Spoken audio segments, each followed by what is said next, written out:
नमस्कार दोस्तों। डेट आज की 4 दिसंबर 2023 है और स्वागत है आपका एटोएल डिस्कशन में।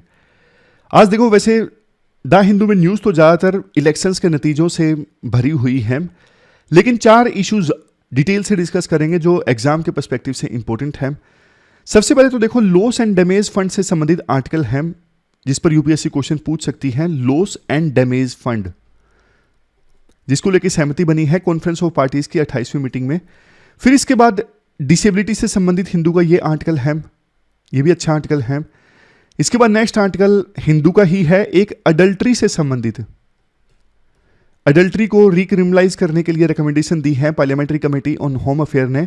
और सबसे लास्ट में नाइट लाइफ से संबंधित एक आर्टिकल हम डिस्कस करेंगे, नाइट इकोनॉमी। तो चलिए डिस्कशन स्टार्ट करते हैं। इसके बाद next important article loss and damage fund के इंप्लीमेंट होने से संबंधित है। आप जीएस पेपर 3 में इन्वायरमेंट से इस आर्टिकल को रिलेट कर सकते हो। देखो, सबसे पहले बेसिक्स की बात हम करते हैं। लॉस एंड डैमेज फंड का कंसेप्ट क्या है? देखो, वर्ल्ड में ना बहुत सारे छोटे छोटे देश हैं, जैसे वनुअतु जैसे आइलैंड कंट्रीज हैं, बहुत छोटे छोटे देश। ये ना क्लाइमेट चेंज से सबसे ज्यादा बुरी तरह से प्रभावित हैं, क्योंकि समुद्र में पानी का लेवल इंक्रीज हो रहा है क्लाइमेट चेंज की वजह से, और ये देश तो डूब रहे हैं। इवन मालदीव का एग्जांपल आप ले लीजिए इंडियन ओशन में। लेकिन देखो, जहां एक तरफ क्लाइमेट चेंज का इन देशों पर बहुत बुरा इंपैक्ट पड़ रहा है, दूसरी तरफ क्लाइमेट चेंज के लिए ये देश लीस्ट रिस्पॉन्सिबल है। मतलब इतनी कम पॉपुलेशन है इन छोटे छोटे देशों की, इंडस्ट्रीज ना के बराबर है, यहां से कुछ एमिशन हुआ ही नहीं, बावजूद इसके ये क्लाइमेट चेंज की वजह से सबसे ज्यादा सफर कर रहे हैं। कौन रिस्पॉन्सिबल है क्लाइमेट चेंज के लिए? आप डेटा की सहायता से देखिए। देखो, इंडस्ट्रियल ईरा स्टार्ट हुआ 1850 में, मतलब बड़ी बड़ी फैक्ट्रीज लगना स्टार्ट हुआ। तो इंडस्ट्रियलाइजेशन के बाद मेनली ना एमिशन बहुत ज्यादा बढ़ गया अर्थ के ऊपर। डेटा ये कहता है यूएस, यूके, यूरोपियन यूनियन, यहां से हुए एमिशन को आप मिला दोगे ना, ये सारे 50% एमिशन के लिए रिस्पॉन्सिबल हैं। रशिया और कनाडा, जापान, ऑस्ट्रेलिया, इनको आप मिला दोगे, यहां से हुए एमिशन को आप मिला दोगे, तो कुल मिला के जितना एमिशन हुआ है ना अर्थ पर, 65% तो इन्हीं देशों से हुआ है। हाँ, इतना जरूर है कि पिछले 15 सालों से टोटल हर साल जितना एमिशन होता है ना, उसमें 30% चाइना कंट्रीब्यूट कर रहा है। अब समझ गए आप कौन से देश एमिशन के लिए रिस्पॉन्सिबल हैं, कौन से देश ग्लोबल वार्मिंग के लिए रिस्पॉन्सिबल ज्यादा हैं। लेकिन सबसे ज्यादा सफर कौन से देश कर रहे हैं? गरीब देश या फिर वनुअतु जैसे आइलैंड कंट्रीज। अब देखो, इन गरीब देशों का और आइलैंड कंट्रीज का यह कहना है, हमें कम से कम आप कंपनसेट कीजिए, कंपनसेट कीजिए, हमें नुकसान हो रहा है, क्लाइमेट चेंज की वजह से साइक्लोन आ रहे हैं, सूखा बहुत ज्यादा आ रहा है, बारिश आ रही है तो फ्लड आ रही है बहुत ज्यादा। ये सारे जो वेदर फेनोमेनन देखने को मिल रहे हैं ना क्लाइमेट चेंज की वजह से, इससे हमें बहुत ज्यादा नुकसान हो रहा है। तो अमीर देशों को जो रिस्पॉन्सिबल हैं क्लाइमेट चेंज के लिए, उनको कंपनसेट करना चाहिए। गरीब देशों को कम से कम वो क्लाइमेट चेंज के नेगेटिव इंपैक्ट से लड़ सकें। अब देखो, क्लाइमेट चेंज का इंपैक्ट ना दो तरह का है, एक इकोनॉमिक इंपैक्ट, एक non economic impact. Economic impact को तो आप मेजर कर सकते हो, मान लीजिए सूखा आया है, कोई जगह डूब गई है, कितना नुकसान हुआ है, वो आप मेजर कर सकते हो। नॉन इकोनॉमिक इंपैक्ट, जैसे पूरी की पूरी जनता को डिस्प्लेस होना पड़ा वहां से क्लाइमेट चेंज की वजह से, जो ट्रामा, जो डिस्ट्रेस उनको झेलना पड़ा, अब इसे आप मेजर नहीं कर सकते। तो इन छोटे छोटे आइलैंड कंट्रीज का यह कहना है, कम से कम अमीर देश जो हैं, हमें इकोनॉमिक टर्म्स में कंपनसेट करिए। उसी के लिए आइडिया निकल के आया था लॉस एंड डैमेज फंड। मतलब जो लॉस हो चुका है, जो डैमेज हो चुका है, उसके लिए अमीर देश कंपनसेट करें, गरीब देशों को पैसों की सहायता से कंपनसेट करें और उनको टेक्नोलॉजी भी दें, ऐसी टेक्नोलॉजी जिसको अपना के गरीब देशों में एमिशन कम से कम हो। अब देखो, ये डिमांड तो काफी समय से चल रही थी। 1991 में सबसे पहली बार वानुअतु ने इसे प्रपोज किया था, फिर finally Paris climate change agreement में बोला गया अमीर देशों के द्वारा कि हाँ $100 बिलियन का फंड बनाया जाएगा हर साल 2020 के बाद, और इस फंड से फिर कंपनसेट किया जाएगा डेवलपिंग कंट्रीज को और पुअर कंट्रीज को। लेकिन इतने सालों से सिर्फ बातें चलती गई। पिछली जो कॉन्फ्रेंस ऑफ पार्टीज की मीटिंग थी ना, जो इजिप्ट में हुई, मेन मीटिंग होती है कॉन्फ्रेंस ऑफ पार्टीज की meeting, United Nations framework convention on climate change के द्वारा आयोजित की जाती है। इस मीटिंग में क्लाइमेट चेंज से संबंधित फैसले लिए जाते हैं। तो पिछले साल जब ये मीटिंग इजिप्ट में हुई थी ना, तब फाइनली ये तो डिसाइड हुआ कि हाँ ये फंड हम बनाते हैं, लेकिन कुछ चीजों को लेकर विवाद रह गया। विवाद जैसे कौन इस फंड को ऑपरेट करेगा, कैसे फंडिंग दी जाएगी, फंड तो बन गया, किस देश को इस फंड से कितनी फंडिंग दी जाएगी, मतलब फंड के ऑपरेशंस से संबंधित छोटे छोटे डाउट रह गए पिछली बार की मीटिंग में।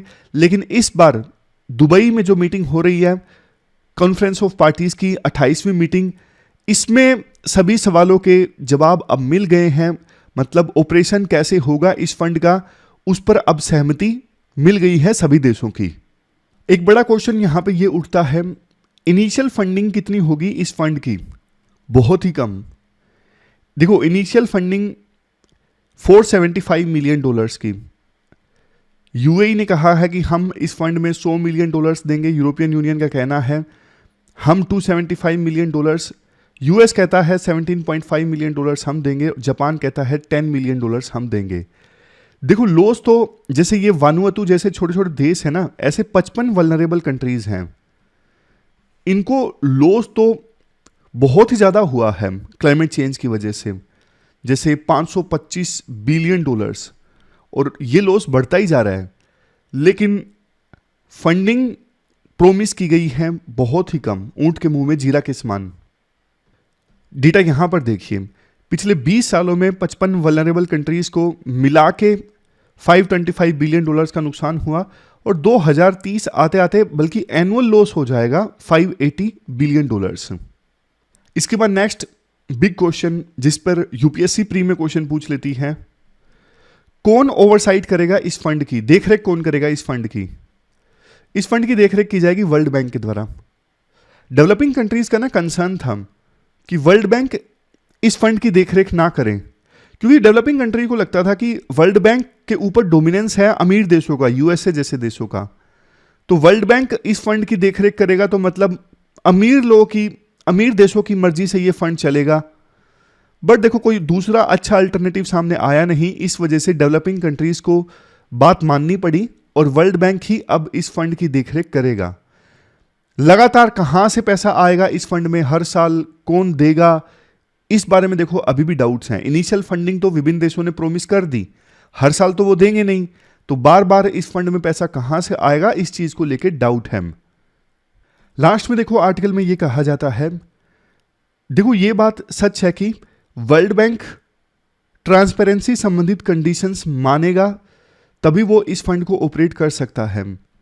बट देखो फंड बहुत छोटा है, इससे काम चलेगा नहीं। और चलो इतना जितना छोटा फंड है उसमें भी एक चीज सुनिश्चित करनी होगी, जिस देश को जरूरत है ना फंड से पैसों की, क्लाइमेट जस्टिस को मीट करने के लिए कि वास्तव में क्लाइमेट चेंज का बहुत ही नेगेटिव इंपैक्ट वहां पे पड़ रहा है, जरूरत है उस देश को, तो उसे टाइमली पैसा मिले इस फंड से, ये इंश्योर करने की आवश्यकता है। तभी इस फंड को इस्टेब्लिश करने का औचित्य है। अदरवाइज तो देखो ये फंड भी ना ब्यूरोक्रेटिक हर्डल्स की भेंट चढ़ जाएगा। अगर बहुत टफ प्रोसीजर होगा, फंड मिलेगा ही नहीं किसी देश को, वल्नरेबल कंट्री को आसानी से, तो फिर फायदा क्या इस फंड को इस्टेब्लिश करने का। और एक बात जो पहले भी बोली कि एक साल इन देशों ने थोड़ा थोड़ा प्रोमिस कर दिया, उससे काम नहीं चलेगा। हर साल कहां से इस फंड से पैसा आएगा वो एक बड़ा क्वेश्चन है। वर्ल्ड बैंक अपनी तरफ से थोड़ा बहुत कंट्रीब्यूट कर सकता है लेकिन ज्यादा नहीं कर पाएगा, तो इसलिए विभिन्न देशों को, खास करके डेवलप कंट्रीज को ज्यादा कंट्रीब्यूट करना होगा इस फंड में, और लगातार कंट्रीब्यूट करना होगा, तभी इस फंड की सिग्निफिकेंस है, अदरवाइज नहीं है। तो ये पूरा आर्टिकल हमने डिस्कस किया, चलते हैं आगे। इसके बाद ना हिंदू में डिसेबिलिटी से संबंधित एक आर्टिकल है। इस आर्टिकल में ना बाय पे फोकस किया गया है, पावर ऑफ बाय। अक्सर हम ये बातें करते हैं कि सरकार को डिफरेंटली एबल पर्सन्स के लिए, डिसेबल्स के लिए कुछ करना चाहिए, पूरे वर्ल्ड में 1.3 बिलियन लोग ऐसे हैं जो किसी ना किसी प्रकार की डिसेबिलिटी के साथ जी रहे हैं। इस 1.3 बिलियन के आंकड़े में से देखो 80% तो ऐसे हैं जो डेवलपिंग कंट्रीज में रह रहे हैं और फर्दर 70% ऐसे हैं जो रूरल एरियाज में रह रहे हैं। तो अक्सर हम जब ये बातें करते हैं ना कि सरकार डिसेबल्स के लिए कुछ करे, ये होती है 4 वाली अप्रोच। लेकिन देखो इस अप्रोच के बजाय ना एक अल्टरनेटिव अप्रोच अपनानी चाहिए। डिसेबल्स को यानी डिफरेंटली एबल पर्सन्स को ना डिसीजन मेकिंग प्रोसेस में शामिल किया जाए। जो भी डिसीजंस लिए जाएं वो उन्हीं के द्वारा लिए जाएं या फिर वो उस डिसीजन मेकिंग प्रोसेस में इंक्लूड हो, शामिल हो, तब जाके डिसीजंस लिए जाएं, क्योंकि उनको बेहतर ढंग से पता होता है कि उनके लिए क्या ज़्यादा सही है और क्या ज़्यादा गलत है। इसके बाद देखो राइटर ये कहते हैं, अगर देखो ज़्यादा जॉब्स दी जाए ना डिफरेंटली एबल पर्सन्स को, यहाँ पर देखो अगर उनको इकोनॉमी में इंक्लूड किया जाए तो इससे ग्लोबल जीडीपी जो है वो 3 से लेकर 7% तक इंक्रीज हो सकती है। क्योंकि देखो एक बड़ा ह्यूमन रिसोर्स है जिसका यूज नहीं हो पाता। डिफरेंटली एबल्ड पर्सन्स जॉब नहीं करते तो बहुत सारी प्रोडक्टिविटी जो है वेस्ट चली जाती है। अगर वो जॉब करें तो ह्यूमन रिसोर्स का अच्छे से यूटिलाइज किया जा सकता है, उनके पास भी पैसे हों, वो भी मार्केट में जाके खर्च करेंगे, डिमांड बढ़ेगी। तो मतलब 3 से लेकर 7% तक के बीच में ग्लोबल इकोनॉमी एक्सपेंड होगी अगर डिफरेंटली एबल पर्सन्स जॉब करते हैं तो। लेकिन उनके लिए अपॉर्चुनिटी कम है। खास करके देखो अभी भी स्टीरियोटाइपिंग काफ़ी ज़्यादा है। स्टीरियोटाइपिंग जैसे डिफरेंटली एबल पर्सन को हायर किया तो वो बेहतर ढंग से काम नहीं कर सकेंगे, सैलरी उतनी लेंगे लेकिन आउटपुट कम आएगी, ये स्टीरियोटाइपिंग है। दूसरा देखो रूरल एरियाज में जहाँ पे डिफरेंटली एबल पर्सन्स की संख्या ज़्यादा है वहाँ पे उनके लिए अपॉर्चुनिटीज़ कम होती हैं।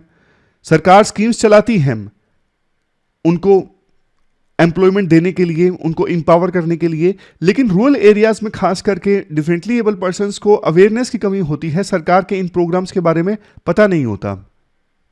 आप यहां पर देखिए 2016 का जो एक्ट है ना, right of persons with disabilities act 2016, इसके अकॉर्डिंग अब डिफरेंटली एबल पर्सन्स के लिए यूनिक आईडी है, लेकिन अवेयरनेस का अभाव है। पता ही नहीं है ज़्यादातर डिफरेंटली एबल पर्सन्स को कि कोई एक यूनिक आईडी हमारे लिए एग्जिस्ट करती है जिसको लेने से हम बहुत सारे बेनिफिट्स को एक्सेस कर सकते हैं, नहीं पता होता। आपने भी अक्सर ये देखा होगा कि रूरल एरियाज में जैसे जिनको ना फिजिकल मोबिलिटी का सामना करना पड़ता है, उनको ट्राईसाइकिल वगैरह दे दी, फ़ोटो खिंचवा ली जाती है लोकल पॉलिटिशियंस के द्वारा कि देखो हमने जो विकलांग हैं उनको साइकिल दी है या फिर हियरिंग एड प्रोवाइड की है। तो चैरिटी वाली अप्रोच ज़्यादा झलकती है कि वो डिपेंडेंट है, हम उनकी मदद करके चैरिटी कर रहे हैं। ये अप्रोच सही नहीं है, उनको डिसीजन मेकिंग प्रोसेस में शामिल करना चाहिए। देखो एक चीज़ यहाँ पे एक important point, disability, poverty, nutrition की कमी, इनके बीच में ना सीधा सीधा रिलेशन है। जो डिसेबल्स हैं उनमें न्यूट्रिशन की कमी ज़्यादा देखने को मिलेगी, उनमें गरीबी ज़्यादा देखने को मिलेगी। तो ये जो रिलेशन है ना, इसे हमें तोड़ना है। अब एक अच्छे प्रोजेक्ट का जिक्र किया जाता है एज ए बेस्ट प्रैक्टिस, आप इसे आंसर राइटिंग में इस्तेमाल कर सकते हो, स्पार्क प्रोजेक्ट। ILO ने international fund for agriculture development, और तीसरी ऑर्गेनाइजेशन है वुमेन डेवलपमेंट कॉरपोरेशन इन महाराष्ट्र, इन्होंने मिलके ये प्रोजेक्ट चलाया स्पार्क का पूरा नाम है sparking disability inclusive rural transformation. इस प्रोजेक्ट में क्या किया जा रहा है, गांव में ना कुछ जो डिफरेंटली एबल पर्सन है ना यानी डिसेबिलिटी वाले, उनको आइडेंटिफाई करके ट्रेन किया जा रहा है एज ए लीडर के तौर पे।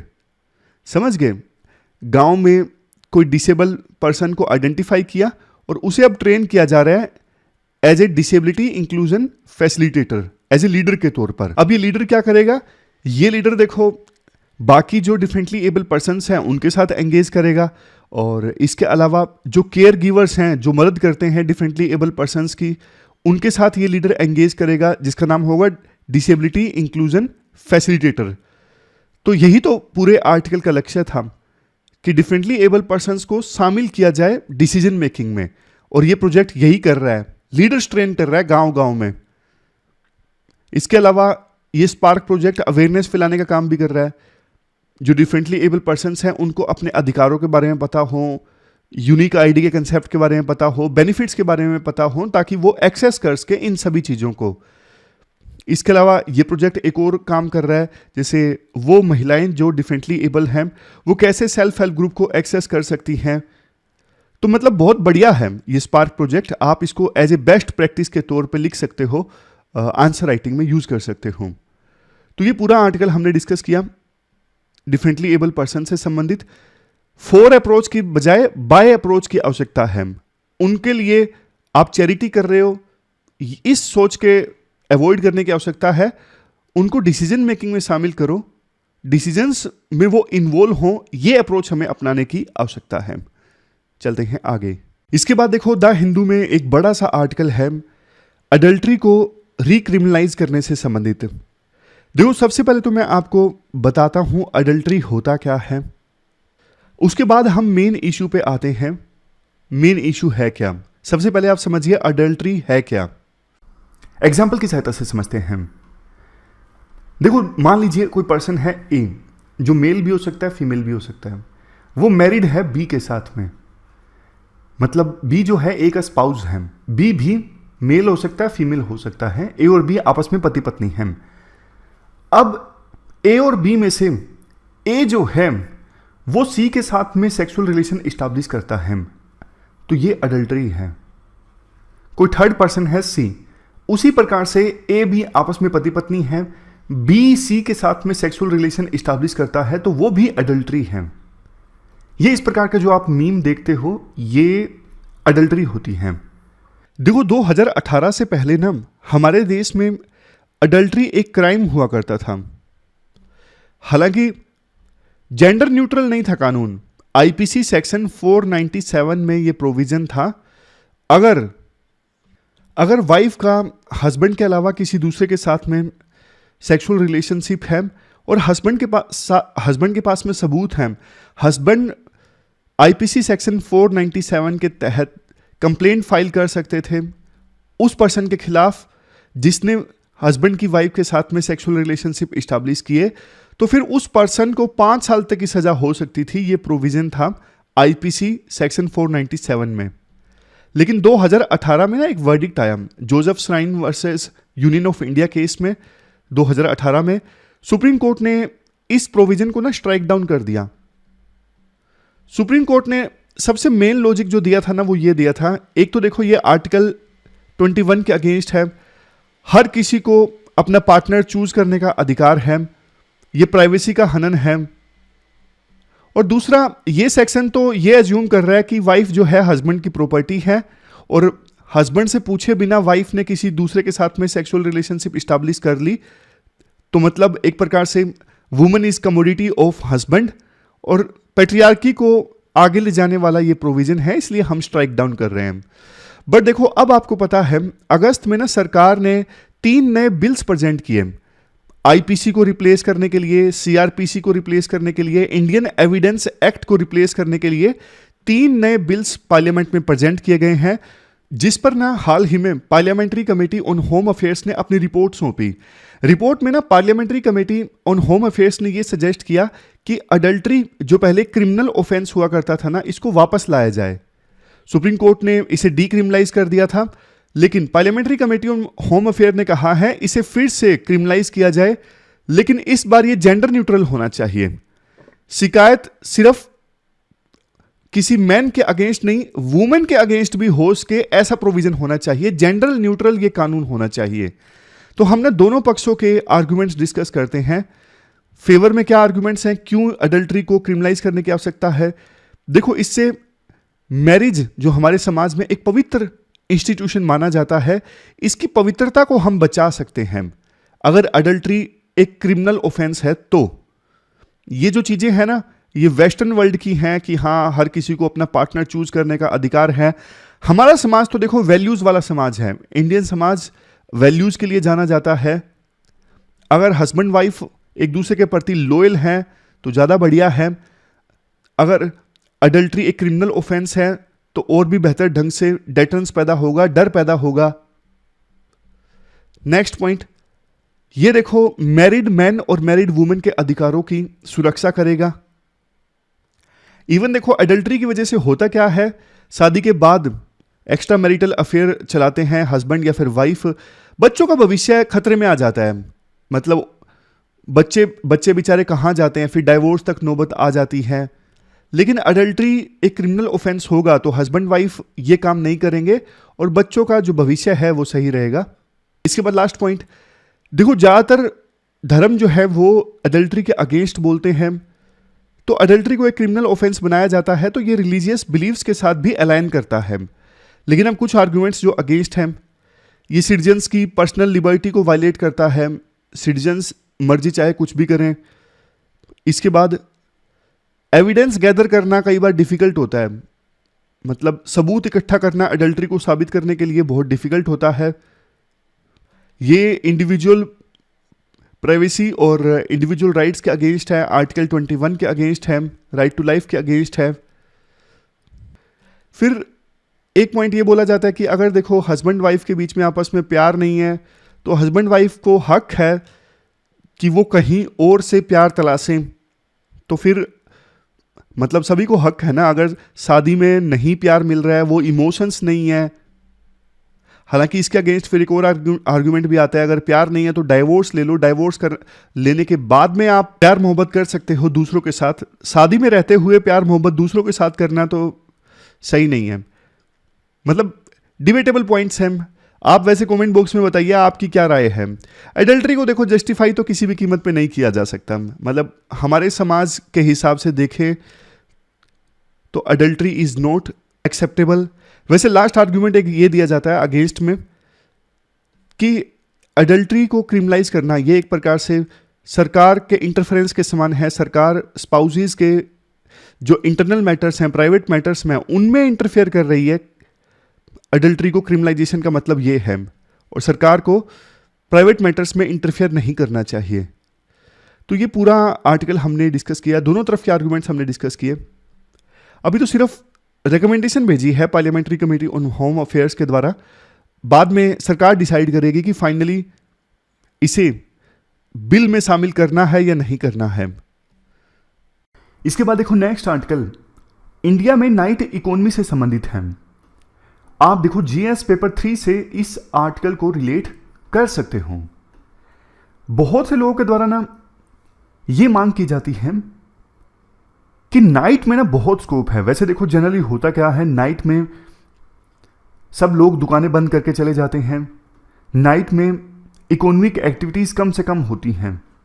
बट ना फॉरेन कंट्रीज में जैसे लंदन में या फिर यूएस के कुछ शहरों में 6 से लेके 8% जो इकोनॉमिक एक्टिविटीज है ना वो रात को होती हैं। रात को नाइट लाइफ बहुत स्ट्रांग होती है वर्ल्ड के कई सिटीज में। तो इंडिया में ऐसा नहीं होता, इसलिए मांग ये की जाती है कि इंडिया में भी ना नाइट इकोनॉमी को तवज्जो दी जाए। कैसे तवज्जो दी जाए? सरकार खुद लीडरशिप ले और नाइट लाइफ बनाने में मदद करे। विभिन्न सिटीज की जो कानून आड़े आ रहे हैं, कानून को एड्रेस करे, मतलब लीगल हर्डल्स जो हैं उन्हें एड्रेस किया जाए। इसके फायदे अनेक होंगे। सबसे पहला फायदा जॉब क्रिएशन। नाइट में अगर देखो लंदन न्यूयॉर्क की तरह 6 से 8% इकोनॉमिक एक्टिविटीज नाइट में होंगी तो एक्स्ट्रा रोजगार प्रोड्यूस होगा ना, सरकार के लिए एक्स्ट्रा रेवेन्यू जनरेट होगा। इसके साथ साथ रिसोर्सेज का ऑप्टिमम यूटिलाइजेशन होगा। ये सारे फायदे हैं अगर नाइट इकोनॉमी हमारे देश में इमर्ज होके आती है तो। बट देखो राइटर कहते हैं इसके बहुत सारे नुकसान भी हैं। सबसे पहला नुकसान, ये इन्वायरमेंट फ्रेंडली नहीं है। नाइट में अगर बहुत सारे मॉल या फिर रेस्टोरेंट्स ये सब ओपन रहेंगे, लाइट्स जलेंगी, लाइट पोल्यूशन होगा, इससे शोर शराबा होगा तो नॉइस पोल्यूशन होगा। Next, impact on sleep. Artificial light से, शोर शराबे से जो हमारा स्लीप साइकिल है वो डिसरप्ट हो जाएगा। इससे बहुत सारी हेल्थ प्रॉब्लम्स जनरेट हो सकती हैं और ये बायोडाइवर्सिटी को भी बहुत नेगेटिवली नुकसान पहुंचाता है। जैसे देखो बहुत सारे पक्षियों की डेथ हो जाती है नाइट में शीशों से टकरा के, यानी मिरर से टकरा के। और बहुत बार वो उनका जो नेविगेशन है वो गड़बड़ा जाता है लाइट्स की वजह से रात को। और सबसे लास्ट में सिक्योरिटी चैलेंजेस। सिक्योरिटी चैलेंजेस मतलब एडिशनल सिक्योरिटी सरकार को इंश्योर करनी होगी नाइट में। हमारे कई जो शहर हैं बिल्कुल सेफ नहीं है, जैसे मुंबई रिलेटिवली सेफ है बट दिल्ली बहुत कम सेफ है, मतलब बहुत दिक्कत है दिल्ली में। तो ये कुछ आर्ग्यूमेंट्स हैं जो दिए जाते हैं नाइट इकोनॉमी के अगेंस्ट। फिर राइटर बोलते हैं कुछ लीगल हर्डल्स और मार्केट साइज की भी बात है। मार्केट साइज मतलब देखो ज़्यादा लोग नाइट में आएंगे नहीं, थोड़े बहुत आएंगे, लेकिन उनके लिए ना रिसोर्सेज एक्स्ट्रा प्लेस करने पड़ेंगे कंपनीज को। जैसे मॉल ओपन है, मान लीजिए मॉल ओपन है, जितने लोग दिन में आते हैं शाम को आते हैं उतने रात को तो नहीं आएंगे ना, बट स्टाफ उतना ही चाहिए मॉल को, तो फिर नुकसान होगा ना उनको। मतलब फुटफॉल कम है, लोग कम आ रहे हैं लेकिन स्टाफ वैसे का वैसा काम कर रहा है, तो मार्केट साइज कम है। तो ना राइटर ये सजेस्ट करते हैं रात को देखो मेनली एंटरटेनमेंट इंडस्ट्री रहेगी या फिर कुछ स्पेसिफिक मार्केट लग सकती हैं। जैसे थाईलैंड में, दूसरे शहरों में ना रात को कुछ स्पेसिफिक मार्केट लगती हैं स्पेसिफिक वस्तुओं से संबंधित। तो वैसा कंसेप्ट इंडिया में आ सकता है बजाय कि पूरा मॉल ओपन रहे। इसके अलावा राइटर एक बात ये भी बोलते हैं, देखो लीगल हर्डल्स तो कई शहरों में एड्रेस किए गए जैसे मुंबई में, बट इसके बावजूद लोग ना रात को ज़्यादा बाहर निकले नहीं। एक लेवल के बाद 12 बजे तक तो अलग इशू है, बट पूरी रात जैसा सरकार चाहती है कि पूरी रात दुकानें ओपन रहें, वैसा नहीं पॉसिबल हुआ हमारे देश में। और हमारे देश में जो कल्चरल लैंडस्केप है ना वो अलग है as comparison to western countries. Western countries में कल्चरल लैंडस्केप अलग है, हमारा कल्चर कुछ ऐसा है, देखो सुबह जल्दी उठना है, मतलब हमारे देश में रिलीजन का बोलबाला काफ़ी ज़्यादा है। सुबह सुबह उठना, भगवान की पूजा करना, इसे अच्छा माना जाता है। और सुबह लेट उठना, खास करके सनराइज के बाद, इसे हमारे कल्चर में अच्छा नहीं माना जाता है। हालांकि देखो आप इसे अपने से रिलेट मत कीजिएगा, कुछ स्टूडेंट्स की आदत होती है रात को देर रात तक पढ़ने की और कुछ स्टूडेंट्स की आदत होती है सुबह जल्दी पढ़ने की, तो स्टूडेंट्स के लिए एक्सेप्शंस हैं, वैसे कल्चर की बात है। अभी हमारे देश में देखो इस प्रकार की एक्टिविटीज़ ज़्यादा देखने को मिलती हैं, पूरी रात नहीं लेकिन लेट नाइट तक। जैसे small street food market, Indore में सराफा बाज़ार है, अहमदाबाद, बेंगलुरु, मेले वगैरह, फेस्टिवल्स वगैरह हमारे देश में ऐसे हैं जो देर रात चलते हैं। कुछ क्लब्स जो हैं अर्बन एरियाज़ में एक्टिव रहते हैं लेट नाइट तक। और ट्रेडिशनल जत्राज, न्यू एज फेस्टिवल्स जैसे म्यूजिकल नाइट्स, ये हमारे देश में लेट नाइट तक एक्टिव रहते हैं। इन्हीं को ज़्यादा आगे तक एक्सप्लोर किया जा सकता है, कैसे इनको बढ़िया से यूटिलाइज किया जाए और दूसरे शहरों में भी इस प्रकार की चीज़ें प्रमोट की जाएं जिससे विभिन्न लोगों को फ़ायदा हो। अब लास्ट में फिर से एक क्वेश्चन आता है, is a night economy necessary? क्या ये ज़रूरी है? ज़्यादा बेनिफिट्स हैं नहीं, रिसोर्स ज़्यादा यूज होंगे, स्टाफ, ट्रांसपोर्टेशन, सेफ्टी मेजर्स, दूसरी कॉस्ट, मार्केट साइज इतना नहीं है, कल्चर और सेफ्टी का भी कंसर्न है। कंक्लूजन क्या है? इंडिया को ना नाइट इकोनॉमी तराशनी तो चाहिए लेकिन अपने हिसाब से, वेस्टर्न कंट्रीज के हिसाब से नहीं। वेस्टर्न कंट्रीज को हाथों हाथ फॉलो करने के बजाय हमें हमारे इंडिया का कल्चर कैसा है उस हिसाब से सॉल्यूशन निकालना चाहिए। तो ये पूरा आर्टिकल हमने डिस्कस किया नाइट इकोनॉमी से संबंधित। चलते हैं आगे। आज की डिस्कशन पे आधारित इन दो क्वेश्चंस का आंसर आपको देना है। दोनों 15 मार्क्स के क्वेश्चन है। ऊपर वाला question loss and damage fund से संबंधित है, क्या डिफरेंसेस थे रिच कंट्रीज और पुअर कंट्रीज के बीच में। और नीचे वाला जो आर्टिकल है वो डिसेबिलिटी से संबंधित है, डिसेबल्स को डिसीजन मेकिंग प्रोसेस में शामिल करना जरूरी है। तो ये थी हमारी आज की डिस्कशन। कैसे लगी आपको डिस्कशन आप कमेंट बॉक्स में बताइए। तो फिलहाल इस डिस्कशन में इतना ही है, कल मिलते हैं एक नई डिस्कशन के साथ। Thank you very much for discussion.